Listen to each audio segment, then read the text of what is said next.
ஆட்டம் கொதிக்குது, கோஷம் எழும்புது, வீதி முழுக்க ஒரே ஒரு பெயர் தான் அழைக்குது. கண்ணிலே நெருப்பு, கையிலே நம்பிக்கை, தள்ளும் ஒவ்வொரு தடையையும் தள்ளிட்டு வர்றாரவர்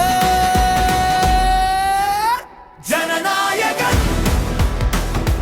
மக்களின் ரத்தத்திலே எழுந்த வீரன் ஜனநாயகன். மொழியாத கோபத்துக்கு வாழும் தீர்ப்பு.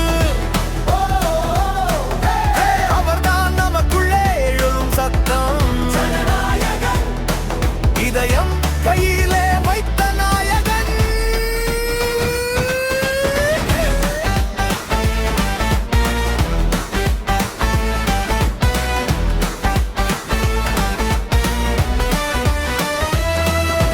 வேலையில் வியர்வை, வாக்குறுதி வாய்க்கும், கட்சி நிறம்லாம் கடந்து கண்ணீரை தான் பார்க்கும். கேள்வி